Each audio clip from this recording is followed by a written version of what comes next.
மகனே அறிவுராய். ஆற்ற படைத்தான்னா நிரம்புவதாக, நிரம்பிய எல்லாம் நிரம்ப பெற்ற ஆற்றல் உடையவனான நந்தகோபனுடைய குமாரனாக விளங்கக்கூடியவன் கண்ணபிரானே. ஆற்றப்படைத்தான் மகனே அறிவுராய்.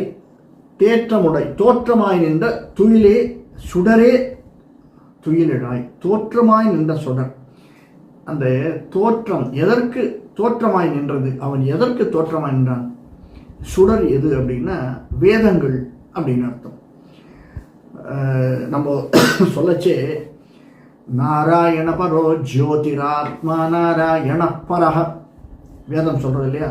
ஜோதி ரூபமாக நின்றவன் நாராயணன். அதுதான் இவ சொல்றா ஆண்டாள். தோற்றமாய் நின்ற சுடர் அப்படிங்கிற. நீங்க இப்ப திருவண்ணாமலையில ஜோதி ஏத்துற, எங்க வேணாலும் ஐயப்பன் சன்னதியில ஏதோ ஒரு இடத்துல ஜோதி ஏத்துற, ஜோதி தெரியறது.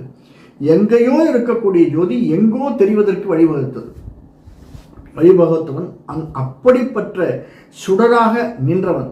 தோற்றமாய் என்ற சுடரே துயிலழாய் எழுந்திரு அப்படின்னு சொல்றான். நீ எப்படிப்பட்டவன்? மாற்றார் உனக்கு வழி தொலைந்து உன் வாசற்கண் ஆற்றாது அடிபடியுமா போலே ஸ்ரத்தையுடனே அப்படிங்கிறார். நிர்வாக சம்பந்தமாக இருக்கக்கூடியது. உலகில் உறக்கம் நீங்கி நீ எழுந்திருப்பாயாக.